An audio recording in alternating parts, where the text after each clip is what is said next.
The slap came so fast I didn't even see her hand move. 1 second my glasses were on my face.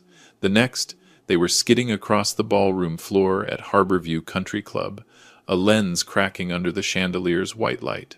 The music stopped mid-note. Conversations died. 150 people stared. My cheek burned, but the real pain sat deeper, right under my ribs. That's what you get for being so selfish, my daughter-in-law spat. Brianna stood there in lace and crystals, bouquet in one hand, the other still raised from hitting me. A man your age doesn't need a whole lake house to himself. Stop clinging to it and give Logan the keys. Logan, my only son, her brand new husband. He was close enough to feel how my shoulders shook, close enough to see the crack in my glasses. He didn't say a word. He didn't touch me. He just stared somewhere over my shoulder, jaw tight, as if this scene belonged to someone else's family. I crouched down, fingers groping for the frames. My vision blurred into shoes, chair legs, the edge of the dance floor. A guest slid his chair back so he wouldn't step on the glass. Someone whispered, "Oh, wow." Someone else cleared their throat like they were swallowing a laugh. No one bent down to help. "You're not welcome here anymore," Brianna went on, voice bright and clear like she was giving a toast. "Logan and I are starting our life. We need privacy. Your place is just sitting there. It'd be perfect for us while we find something better."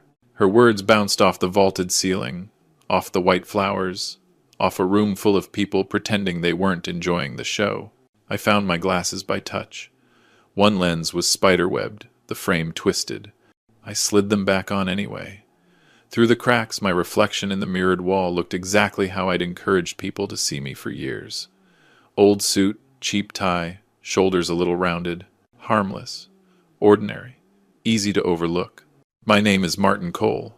I'm 69 years old, widower, retired school janitor. Around town, I'm the guy who still fixes leaky faucets for $20 and a slice of pie. I buy my flannels off the clearance rack at the feed store. I drive an old Ford pickup that leaks oil on Logan's perfect driveway. To Brianna, and, judging by his silence, to my son, that's all I am. A man on a small pension, rattling around alone in a big, unsafe lake house he doesn't deserve. That's the picture I painted on purpose. Before I was the man pushing a mop down high school hallways, I spent 30 years quietly buying the parts of this town no one else wanted. My wife, Ellen, used to say, "Invisible money lets you sleep. Flashy money just brings trouble." So we chose invisible. The trouble just arrived in a wedding dress. For months, Brianna had been sanding me down with that bright, polished smile. "Mr. Cole, it's 2025, she'd say, eyeing my truck. "You know, cars come in colors other than rust, right?" Then came the brochures for assisted living places she just happened to leave on my kitchen table. The comments about my memory, my balance, how confused I seemed. Logan started repeating her lines like he'd thought of them himself. "Dad, it's not safe for you out there alone. You'd be happier somewhere with people your age. The house is too much for you now." Their concern always seemed to stop exactly at my property line. "Poor man," a woman whispered behind me now. "He looks so lost." "The bride's right," another voice answered. "That house is wasted on him. He should sell and move into a community." Each sentence landed like grit between my teeth. The air turned thin and sharp. I slipped my hand into the inside pocket of my blazer, the same one Brianna once called cute in a goodwill sort of way, and wrapped my fingers around my phone. There was one number I hadn't dialed in almost a year. I pressed it. "Monroe and Associates, this is Carla," came the familiar, steady voice. "Carla, it's Martin," I said. My voice surprised me. It was calm, almost flat. "I need you at Harborview tonight, and I need you to bring the folder we put together last spring." There was a short silence. Carla Monroe had handled my money and my paperwork for 15 years. She knew exactly which folder I meant. "Martin," she said slowly, "are you sure? Once we use that file, there's no going back to pretending." Across the room, Brianna had already turned away, laughing with her bridesmaids, probably explaining how she finally handled her stubborn father-in-law. Logan stood half a step behind her, smile stretched too tight, eyes carefully avoiding mine. I searched his face for the boy who used to stand in front of me on the playground when other kids made fun of my worn-through work boots. He wasn't there, I'm sure, I told Carla. Give me 30 minutes. I ended the call. The quartet started playing again like nothing had happened. Voices rose in thin, strained conversation. I walked past the tables, past relatives suddenly fascinated by centerpieces, past waiters holding trays too still. Nobody stopped me. Nobody said my name.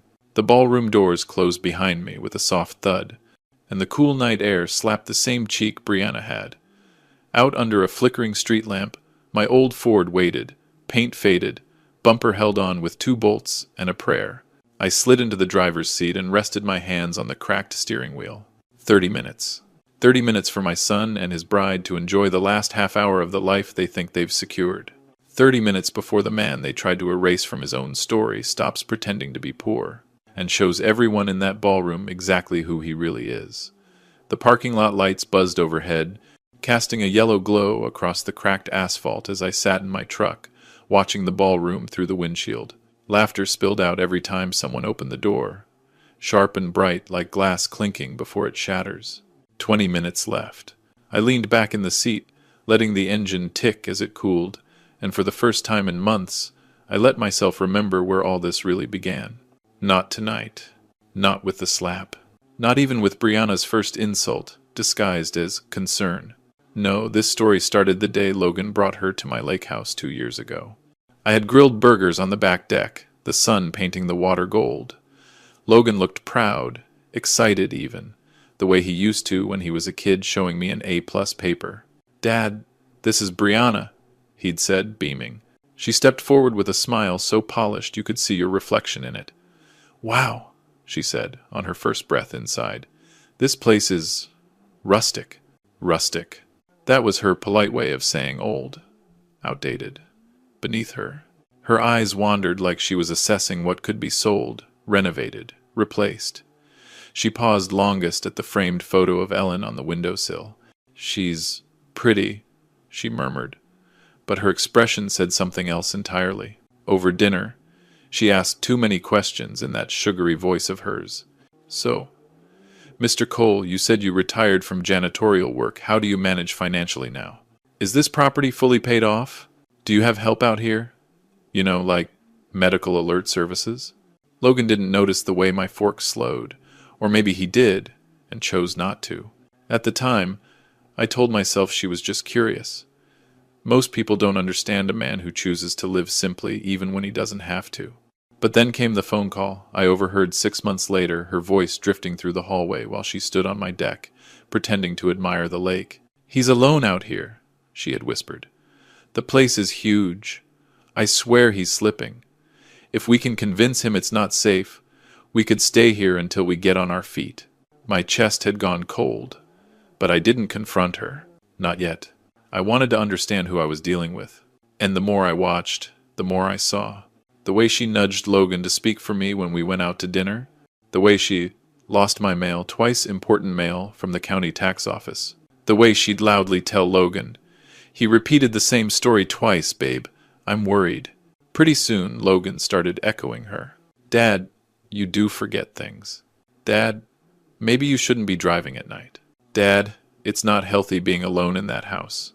The son, who once defended me from every bully, now defended someone else from me. The turning point came the day I found a real estate brochure on my kitchen counter.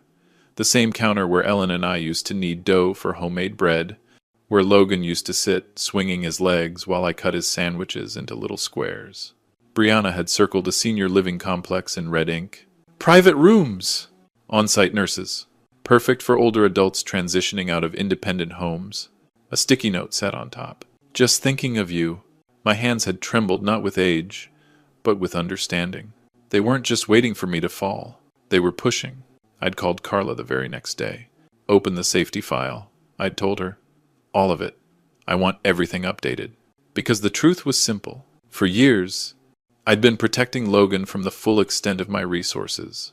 I didn't want money to change him. I didn't want him to become the kind of man who measured worth in dollars instead of character. But greed has a funny way of sniffing out what you hide. Back in the present, I checked the time. 10 minutes left. Inside the ballroom, silhouettes, moved past the windows, dancing, laughing, drinking, celebrating. Brianna had no idea she'd just slapped a man who could buy this building twice over. Logan had no idea he was standing on a rug I could pull out from under him with a single signature. None of them knew who I really was. But in 10 minutes, they would. By the time the clock inside my truck blinked to the 30-minute mark, I could feel something shifting inside me like a quiet door unlocking after years of being jammed shut. I stepped out into the cool night air, leaned against the truck, and watched the ballroom from a distance. The laughter inside sounded almost unreal, as if it belonged to another world. A world where fathers weren't slapped at their son's wedding. A world where love wasn't transactional. A world I had once imagined my boy would grow into. But reality had a different script. It had shown itself clearly 3 months ago, during what Brianna had called an important family conversation. I hadn't known it was an ambush until it was too late. She and Logan had shown up with someone new, a woman in a gray blazer, sharp haircut, and colder eyes than January lake water. "Mr. Cole, I'm Dr. Vanessa Harper," the stranger had said, extending a hand. "I'm a cognitive health consultant. Your family asked me to evaluate your daily functioning." I'd blinked, confused. Evaluate my what? Logan wouldn't meet my eyes. "Dad, it's just a quick check," he'd said, rubbing his palms together like he always did when he was hiding something. "Brianna and I are worried about you living alone." Worried. Funny how that word becomes a weapon in the right hands. Brianna stepped forward, voice dripping with polished sympathy. "Martin, we just want to make sure you're not losing track of things. You get confused sometimes. Remember last week? You said you misplaced your checkbook." "Yes," I'd said slowly, "because you moved it to a different drawer." Her smile had frozen. "Oh, right. That." Dr. Harper opened a binder. "This won't take long. Just answer a few questions." I glanced at Logan. My son, the boy I once taught to skip stones. My son, the young man I helped through his mother's death. My son, the only family I had left. And he just stood there, letting strangers test if his father still had a mind. I'd held up a hand. "No," I said. "We're not doing this." Brianna stepped closer, lowering her voice to a whisper. "If you refuse the wellness evaluation, Martin, it raises concerns. The court takes that very seriously when determining capacity." Court. Capacity. The words slithered under my skin like ice water. I looked at Logan again. "Is this what you want?" He finally met my eyes, and what I saw there was worse than anger. It was fear. Fear of losing something. Fear of disappointing someone. But definitely not fear for me. "Dad," he murmured, "we're just trying to help. If something happened to you alone in that big house..." The house. Always the house. I had swallowed hard. "If you're truly worried about me," I said quietly, "why don't you ever ask me what I want?" Brianna folded her arms. "What about what's best for us?" There it was. The truth. Unfiltered. Ugly. The evaluation had ended right there, but the message was clear. If I didn't step aside, they were prepared to push me aside. 2 weeks later, Joseph, my neighbor, and old fishing buddy, knocked on my door, breathless. "Martin," he said, "you won't believe what I saw." He'd been in the parking lot of Lakeside Realty when he spotted Brianna getting out of her car with a well-dressed man carrying a measuring wheel and a clipboard. "A property assessor. She was pointing toward your place from across the lake," Joseph said, like she was giving him specs. I didn't react. I didn't shout. I didn't break anything. I just nodded. Because by then, the picture had already formed. They weren't waiting for me to get weak. They were preparing to prove that I already was. I'd called Carla the next morning. "Open a second file," I told her. The defensive one. She had hesitated, voice unusually soft. "Martin, are you sure?" "Yes," I'd said. "I think I've been sure for a long time." Now, leaning against my truck, as silhouettes danced inside the glowing ballroom, I felt a strange calm settle over me. They had planned their moves carefully. They had set their trap with patience. They believed they had me cornered. But they never planned for one thing, that the quiet old janitor they underestimated was holding cards they didn't even know existed. And in just a few minutes, the whole deck would flip. Carla's headlights appeared exactly when she said they would, 30 minutes sharp. Her silver sedan turned into the parking lot with the same quiet precision she ran her entire practice with. The door opened, and she stepped out carrying a thick, weatherproof briefcase strapped with 2 buckles. She didn't walk. She approached. Deliberate, controlled, like someone who understood the gravity of the moment long before I ever admitted it to myself. "Martin," she said when she reached me, her voice steady as a surgeon's. "Before I open this, I need to hear you say it again. Are you absolutely sure this is what you want?" I looked through the ballroom windows. I could see Brianna twirling on the dance floor, drunk on her own victory. I saw guests laughing with the kind of relief people feel after witnessing someone else's humiliation. It meant they weren't the target. And standing beside his bride, stiff posture hiding a trembling hand, was my son. The boy I once carried on my shoulders. The boy who placed dandelions on his mother's grave every spring. The boy who now let his wife slap me without flinching. I turned back to Carla. "Yes," I said. "They want to see who I am? Tonight they will." Carla nodded once and unbuckled the briefcase. Inside lay the file I had hoped I'd never need. A file that could dismantle everything Logan and Brianna thought they controlled. She pulled out the first document, its header printed in bold navy ink, Cole Holdings, Trust Confidential Assets Summary. "Let's start with the basics," she said, handing it to me. "You've kept everything hidden for years. Tonight is the first time any of this will see daylight." I opened it, even though I knew every line by heart. Property: Cole Lake House, valued at $1.6 million, Harbor Street commercial block, 5 storefronts generating $32,000 per month. 2 duplex rentals on Alder Lane, 40 acres of undeveloped land near the state forest. Savings and investments: $4.2 million spread across 4 investment accounts. $780,000 in a private pension fund. $350,000 in physical bonds and certificates. Business ownership: a 40% silent stake in 3 local shops, including the town's largest hardware store. In other words, the old janitor they mocked owned half the shoreline, a chunk of downtown, and enough investments to disappear into the sunset 10 times over. But that wasn't the part that made my pulse quicken. Carla reached deeper into the briefcase and pulled out another folder, slimmer but far more important. "These," she said, tapping it, "are the documents that matter tonight." I flipped it open.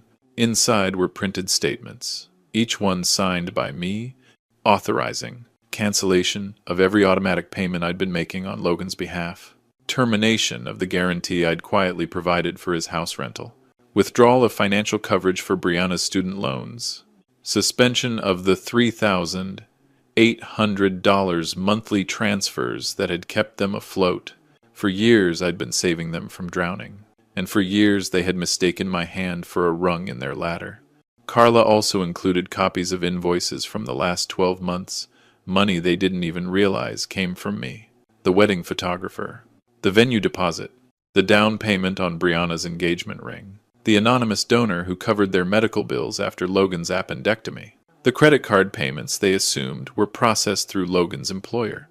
Every page was a quiet reminder of who had been carrying whom. Carla closed the briefcase and locked it. "Martin," she said softly, "I've worked with wealthy clients for 25 years, but I've never met someone who kept every blessing hidden under so many layers of humility." "Humility wasn't the reason," I replied. "Ellen and I believed wealth shouldn't change how people treat you. We were wrong." For the first time since she arrived, Carla's face tightened with anger, not at me, but for me. "Then let's show them the truth," she said. Before I could answer, footsteps approached behind us. I turned.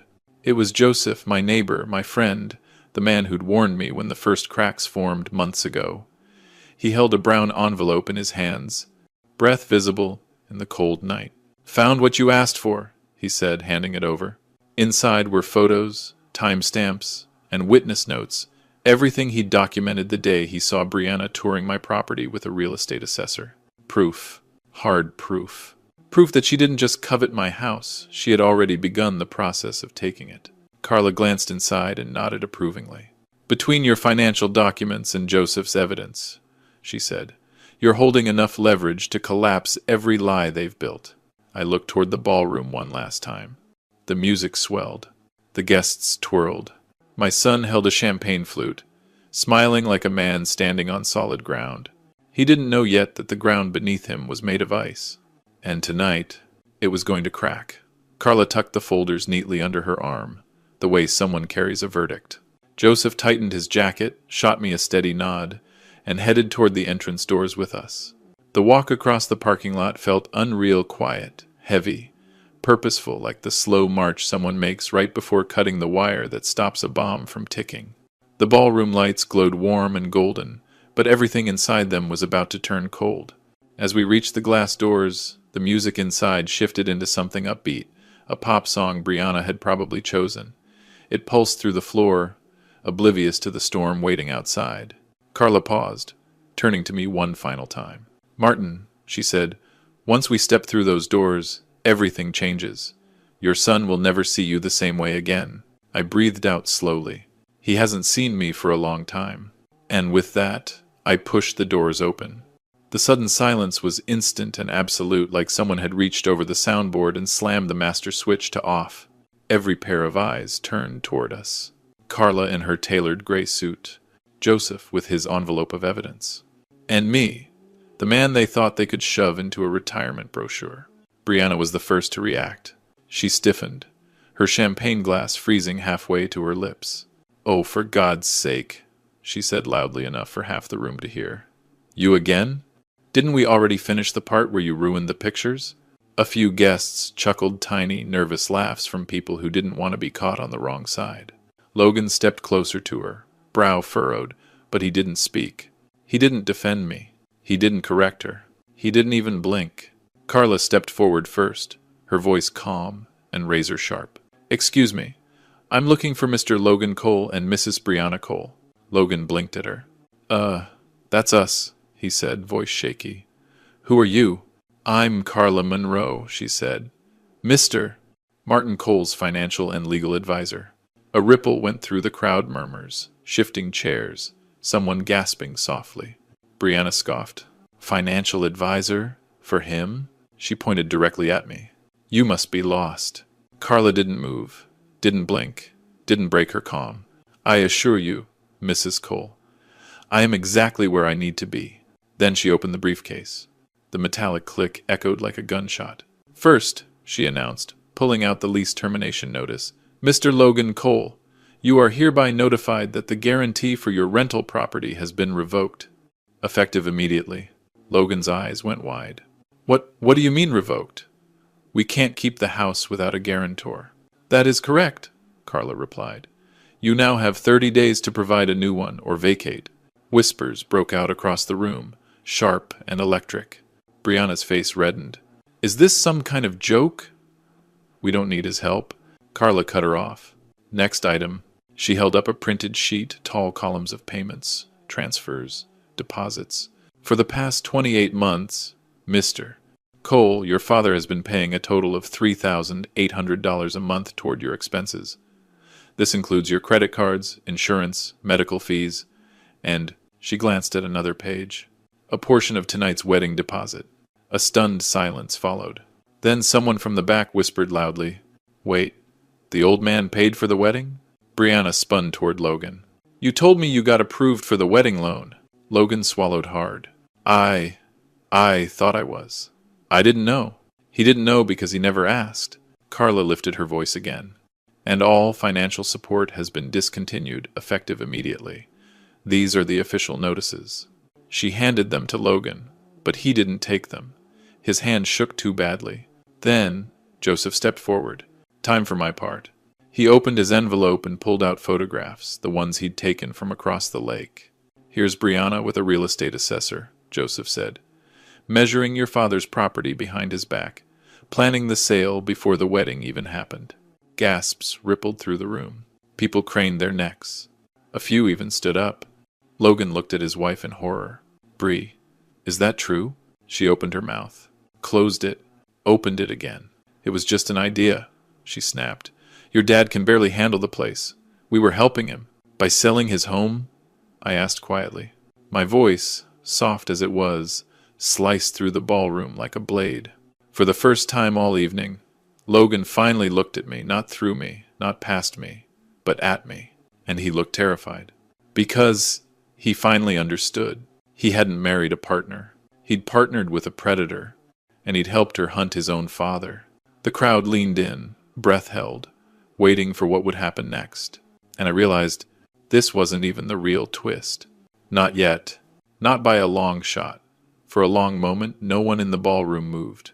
It was as if the air itself had turned to glass, thin, fragile, ready to shatter with the next breath.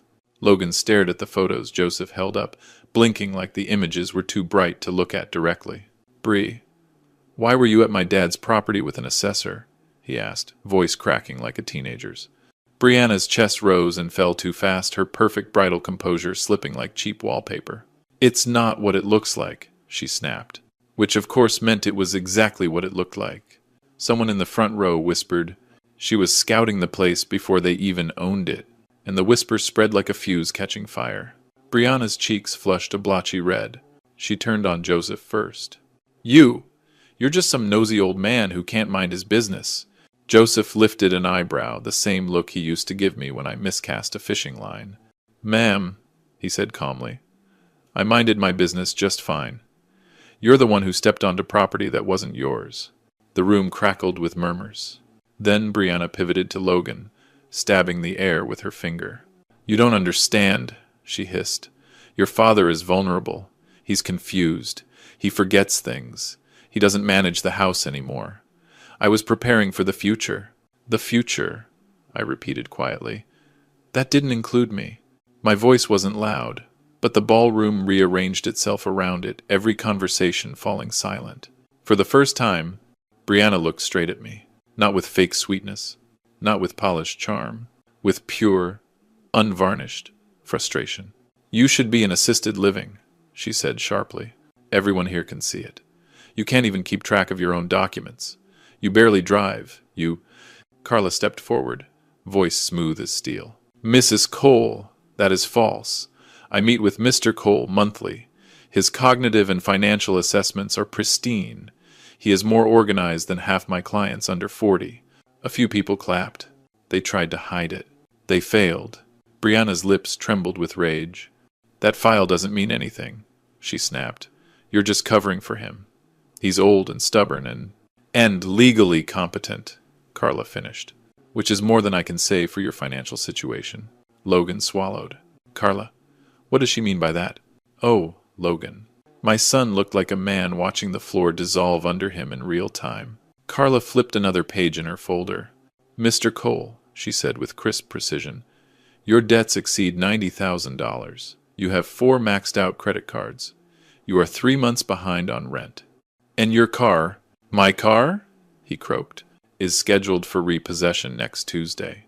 The room erupted in gasps. Brianna turned on him with whiplash speed.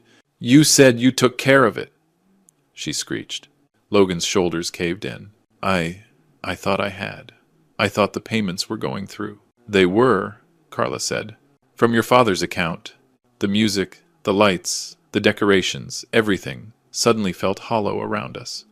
People were no longer guests at a wedding. They were spectators at a slow-motion disaster." Logan stared at the floor, stunned. "My dad paid all that?" he whispered. "Why didn't you tell me?" The question wasn't for Carla. It was for me. A father's heart is a complicated thing. Forgiveness sits right next to disappointment. Love right next to disbelief. "I didn't tell you," I said softly, "because I hoped you'd grow out of needing help, not grow into expecting it." His eyes glistened. Not fully tears, but close. Brianna scoffed. "Oh, please. You're all acting like he's some hero. He's manipulated you, Logan. He's lying. He's—" "Enough." It wasn't me who said it. It was Logan. He didn't shout. He didn't rage. But something in his voice made the whole room freeze again.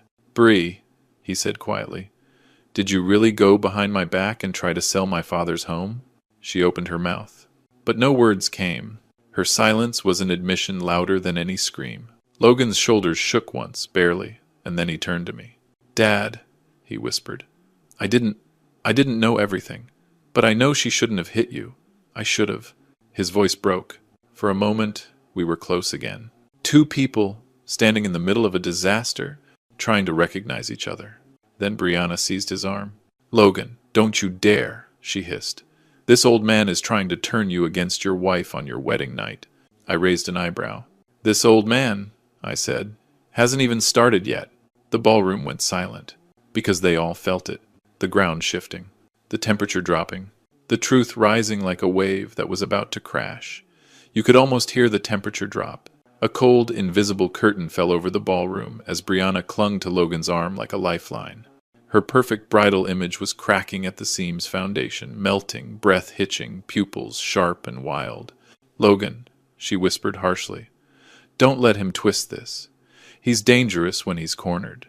Dangerous. That was a new one. I'd been called old, confused, outdated, fragile, but dangerous. Well, that was interesting. Carla raised an eyebrow.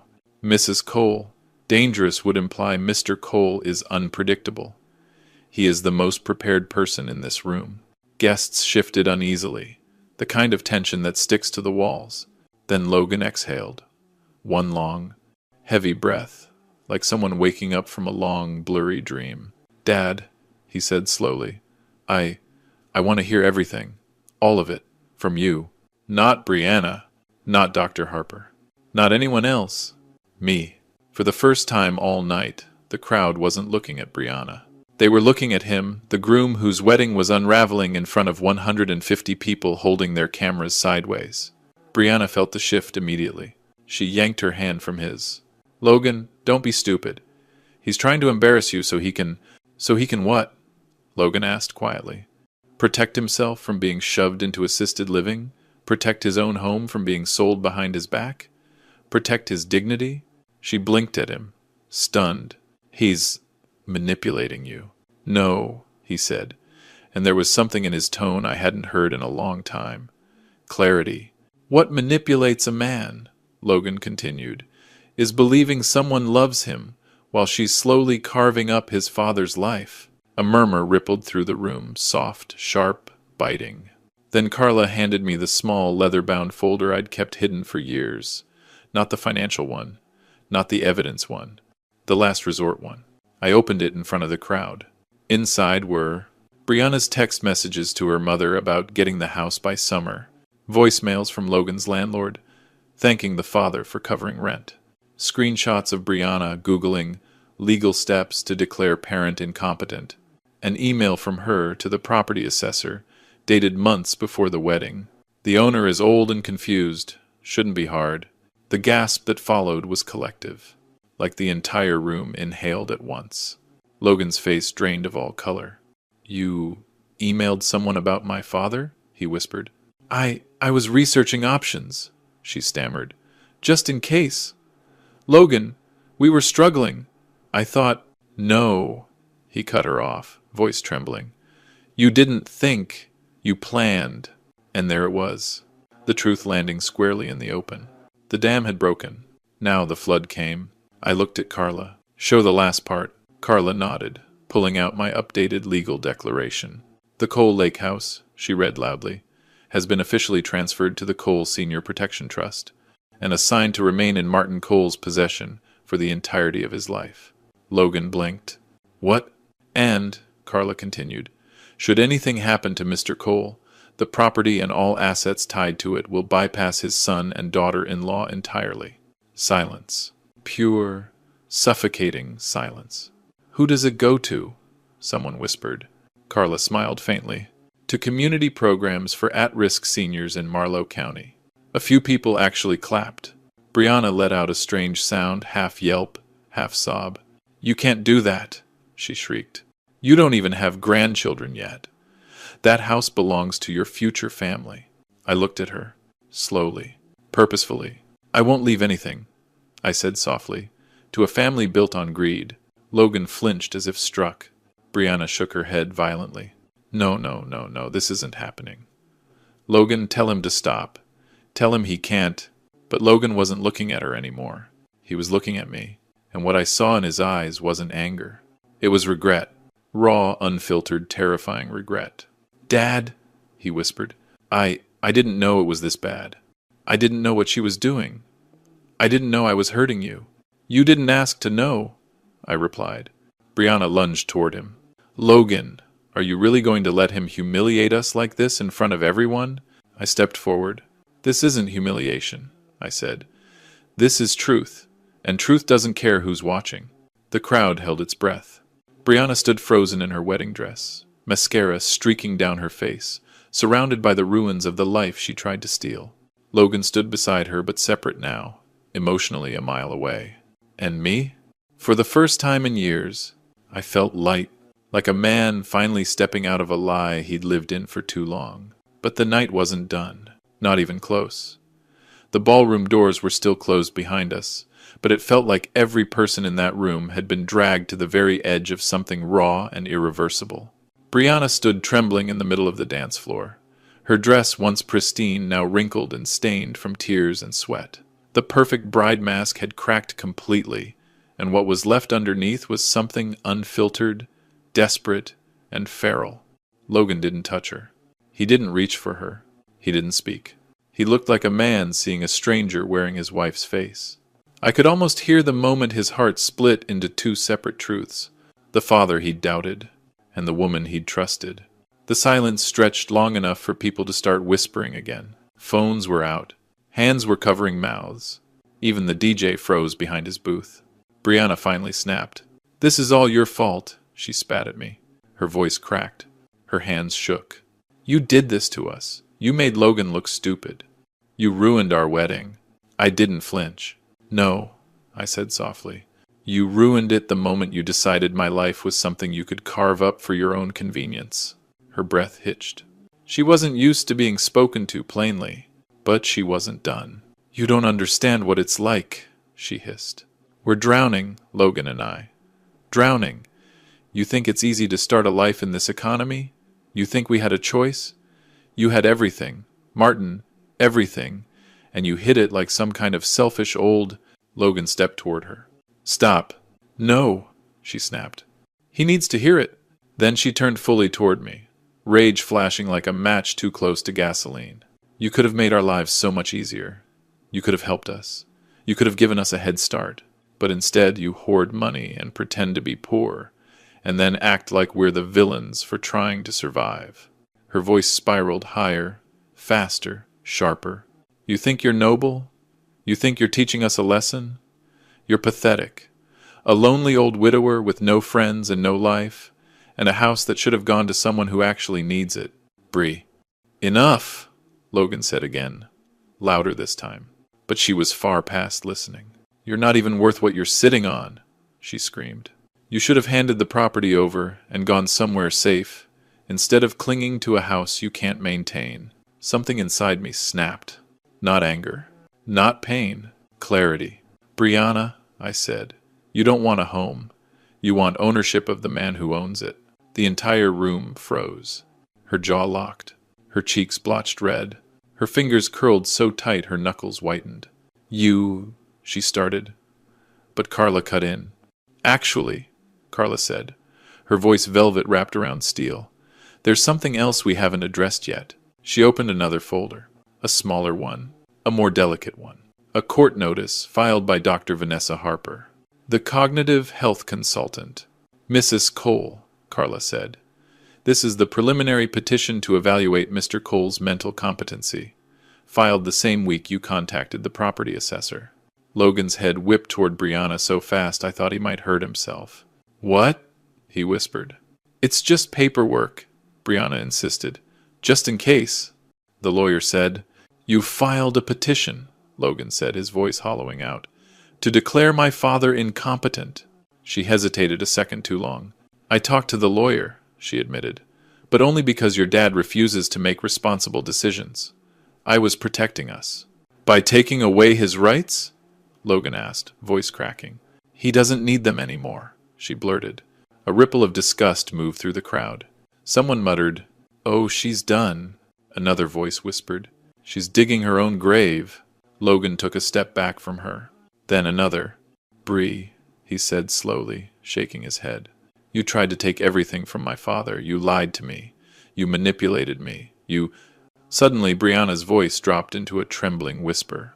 "I did it for us," she said. "For our future. For you? No, he said. For yourself. Her face collapsed. Desperation clung to her like smoke. Logan, she pleaded, voice breaking into a sob. Baby, please. You're my husband. Stick with me. Don't let him turn you against me. Logan wiped his eyes with the back of his hand. Then he looked at me. Not with anger. Not with blame. With something far heavier. Recognition. Dad, he whispered. I'm sorry. I'm so damn sorry. I didn't see it. I didn't want to see it. Brianna grabbed his arm again. Logan, don't do this. He pulled away. I don't even know who you are right now, he said. Brianna choked out a sob, mascara streaking her cheeks. The crowd held its breath. The DJ shut off the lights, leaving only the chandeliers glowing down on the ruins of their fairy tale. And in that still, glittering quiet, I realized something. Tonight wasn't the collapse of their illusion. It was the rebirth of my son. But the night still had one twist left. One final truth they never saw coming. The chandeliers above us flickered like they were unsure whether to keep illuminating the mess below. Every guest stood frozen in that glittering half-light, caught between disbelief, curiosity, and the morbid fascination that only real-life disaster can provide. Brianna's mascara streaks had turned into black rivers carving down her face. Logan stood a few feet away from her, looking like a bridge that had finally buckled under too much weight. But the night wasn't done revealing what it had been holding. Not even close. Carla stepped forward again with that quiet, unstoppable confidence of a woman who has already won the war. She held a final folder in her hand, thinner, more dangerous, like a matchstick dipped in gasoline. Mrs. Cole, she said, before we end this discussion, there is one last matter, something Mr. Cole asked me to investigate 2 months ago. Logan blinked. 2 months ago? I nodded once. Because 2 months ago is when the real betrayal began. Carla opened the folder, revealing a stapled stack of printed reports. This, she announced, is a record of every phone call, email, and office visit that Brianna has made in the last year to attorneys and elder law consultants. A gasp rippled through the room. Brianna stepped back like the papers were poisonous. You had no right to look into my private. Carla didn't flinch. On the contrary, you involved Mr. Cole in attempted legal action without his knowledge. That made it our business. She lifted one page. 3 months ago, Mrs. Cole met with Attorney Saunders and asked about the legal pathway to secure what she referred to as premature guardianship over Mr. Cole. The room erupted. Guardianship? Someone hissed. That's for people who can't make decisions. She wanted control of everything. Oh, she's finished. Brianna shook her head violently. No, that's not Logan. Listen to me. That's not what it was. But Carla hadn't finished. She lifted the next page. And 4 weeks after that meeting, she requested the standard guardianship application forms.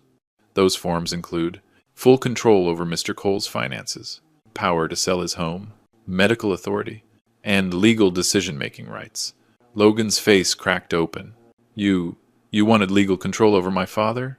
His voice shook. Bree, why? She reached for him again, but he pulled away before she touched him. It wasn't like that, she insisted. I was trying to protect us. Protect you. If your father lost the house. The house? Logan snapped. Everything for you comes back to the damn house. Brianna opened her mouth, but Carla held up a third sheet. And this is the email Mrs. Cole sent the day after Martin refused to move out. She read it aloud, her voice crisp and devastating. If we can get him declared incompetent, Logan and I can manage his estate. The lawyer said it's easier when there's cognitive decline. I'll start documenting every confused moment. The ballroom gasped as one. Even the decor seemed to pause. Brianna went pale white as the lace on her ruined gown. That's taken out of context, she cried. That is not. It's your email, Carla said. Your words, forwarded from your own account. Logan staggered back a step, gripping a chair like he needed it to stay upright. You planned this, he whispered. You made me think Dad was slipping. You planted doubts. You told me he repeated stories, left the stove on, misplaced his wallet. I didn't make anything up, Brianna shrieked. I just emphasized things. He is old. He's not incompetent, Logan shouted, and the pain in his voice was unbearable. He's my father. Brianna looked around wildly, searching for an ally, but every face she found had turned cold. And then, right then, Joseph stepped forward again. There's more, he said, pulling out a USB drive. This is from my porch camera. Brianna froze. Her face drained to ash. Joseph continued, It shows you entering Martin's porch last month. You removed letters from his mailbox. Legal letters, bank letters. A wave of murmurs surged. You stole my mail? I asked quietly. Brianna's chest heaved. I was trying to help. I didn't want you confused by... No, Logan said hollowly. You wanted documented proof he couldn't manage his own affairs. Her silence answered everything. Logan covered his mouth with his hand. I saw the moment the last thread snapped inside him. Dad, he whispered. She tried to trap you, and I let her. Before I could speak, Brianna lunged forward in a panic. Logan, please. This is all happening because he's turning you against me. He wants to ruin our future. No, Logan said, stepping back from her. You ruined it, and that broke her. She crumpled to her knees in the middle of the dance floor, sobbing, clutching her dress like she could sew her life back together with her bare hands. The crowd watched in stunned silence, and I realized something heavy and sharp. This was the moment they weren't just learning who Brianna really was. They were learning who Logan had become. But the night wasn't finished teaching him. For a long time, the only sound in the ballroom was Brianna's sobbing, sharp, uneven breaths, scraping against the pristine floor she'd imagined herself gliding across for the rest of her life. Her wedding dress pooled around her like a defeated flag. Logan stood several feet away, shoulders slumped, eyes unfocused. He looked like a man staring at the blueprint of his life and realizing it was drawn with disappearing ink. The guests, unsure whether to leave or stay, hovered in silence. Their eyes darted between us like they were watching the final act of a tragedy they didn't pay for but couldn't look away from. Carla closed her folder with a soft, definitive click. Joseph stepped back, hands tucked in his coat pockets. And I just watched my son crumble. He finally turned toward me. Not the way a child turns to a parent for help. Not the way a man turns toward someone he respects. He turned toward me like someone who'd just realized he'd been walking in the wrong direction for years and suddenly found the road back home. Dad, his voice cracked. I don't even know what to say. You don't have to say anything, I told him gently. Brianna let out a strangled sob. You're choosing him over me? After everything I did for us? Logan finally faced her. What you did, he said slowly, was try to take everything from my father. Everything. And what did he ever do for us? She screamed. Huh? What did he ever give you? Joseph snorted softly. Carla didn't bother hiding her eye roll. I didn't react. I was watching Logan, because I knew exactly what she'd done with that question. She had thrown him one last rope, and for a flicker of a moment he reached for it. Logan's voice trembled. I thought he didn't trust me. I thought he kept money from me because he didn't believe I could handle responsibility. I stepped closer. Slowly, carefully, like approaching something fragile. That wasn't why, I said. Logan swallowed hard. I know, he whispered. Now I know. You were protecting me from becoming something I didn't even realize I was becoming. His voice thickened. No tears yet, but close. I let her talk me into thinking you were weak. I let her convince me you needed oversight. I let her... He squeezed his eyes shut. Dad, I didn't stand up for you. Not once. Then stand now, I said softly. His eyes snapped open, wide, raw. Son, I continued, every man makes mistakes, but who you become after seeing the truth, that's what defines you. Logan's breath hitched. Then, finally, he broke. Not loudly, not theatrically, just one quiet, unmistakable sob, the kind a grown man makes when he realizes he's not broken, just lost. He stepped toward me.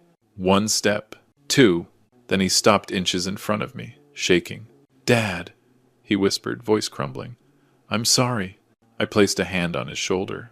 It wasn't forgiveness. Not yet. Forgiveness needs time to breathe. But it was something else. Recognition. Understanding. The first stone laid on the path back. Behind him, Brianna rose to her feet, hair wild, dress ruined, eyes burning with something feral. "You're making a mistake, Logan," she spat. "He's manipulating you. He's the reason you're broke. He's the reason we're stuck. He's the reason—" "No," Logan said firmly. "I am." The room stilled. Logan turned to face the guests, those who had watched, gossiped, whispered, and judged. "I let my wife convince me my father was a burden," he said. "I let greed blind me. I let my fear of failure make me cruel. And I let someone else dictate how I treated the man who raised me." His voice shook, but he kept going. "That ends tonight." A wave of murmurs rolled through the room, soft, stunned, respectful. Logan turned back to me. "What happens now?" he asked quietly.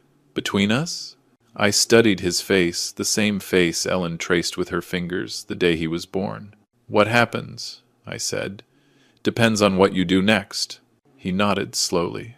"Not a promise, but a beginning." Then, behind us, the ballroom doors swung open, and the person who stepped in next was someone none of us expected. The heavy ballroom doors swung open with a thud that sliced straight through the charged silence. Every head turned. Even the chandeliers seemed to pause mid-glow. A tall figure stepped inside, broad-shouldered, salt and pepper hair, suit sharp enough to cut glass. For a split second, my breath stalled, because I knew that walk. I knew that posture. I knew that face. Samuel Harrington, my late wife Ellen's older brother. The man who hadn't attended a family gathering in nearly a decade. The man who disappeared after Ellen's funeral, carrying his grief like a stone he couldn't put down. And the one person Brianna absolutely did not expect to see. He wasn't just an uncle. He was a retired federal investigator. A bulldog with a badge. A man who could smell a lie before the liar even opened their mouth. He walked straight toward me with long, decisive strides, ignoring the stunned murmurs and wide-eyed guests. "Cliff," he said, gripping my shoulder. His voice was steady, grounded, strong. "I saw the videos." Ah, the videos. The ones recorded by guests who wanted internet glory. The ones that had circulated the city within hours. The ones that showed the slap, the humiliation, and the truth pouring out like floodwater. Samuel tightened his jaw. "You should have called me," he said quietly. I gave a hollow smile. "You disappeared, and now I'm back." Behind us, Brianna froze. Her face drained as recognition hit her like a brick. Because of course she knew who he was. She'd Googled me early in her relationship with Logan. She'd researched my extended family. She'd discovered Samuel's name in one of Ellen's old photo albums. She probably assumed he was long gone, irrelevant, maybe even dead. Wrong. Very wrong. Samuel turned his gaze toward Logan first, not with anger, but with the disappointment men like him used as a weapon. "You let your wife do this?" he asked.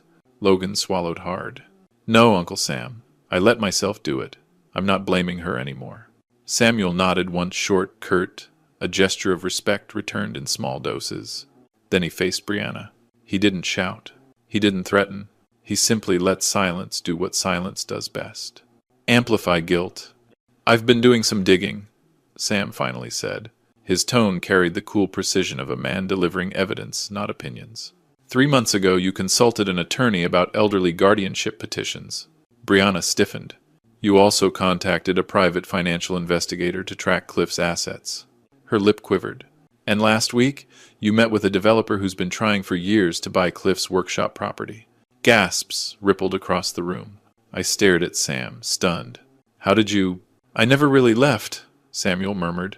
"I just stepped back long enough to see who would step forward, for the wrong reasons." Brianna's voice finally cracked open. "You can't be serious. You can't just accuse me." "I'm not accusing," Sam said, lifting a manila envelope. "I'm proving." He handed it to Carla, who opened it slowly, methodically, like peeling the lid off a pressure cooker. Inside were photographs, bank statements, copies of emails, transcripts, screenshots of messages Brianna had sent to her friends, including one that made Logan stagger back as if struck. "He's dumb enough to trust me. Once we lock down the property, I'll make sure he signs whatever we need."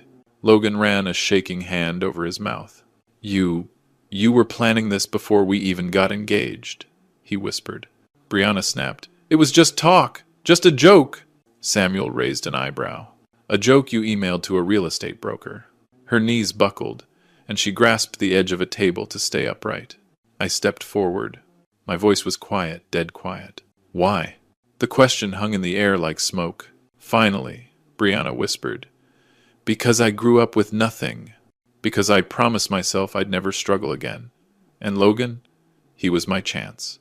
My stomach twisted, not in anger, in recognition, because desperation can turn people into monsters.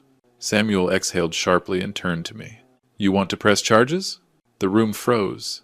Logan's eyes widened, half fear, half relief that the decision wasn't his.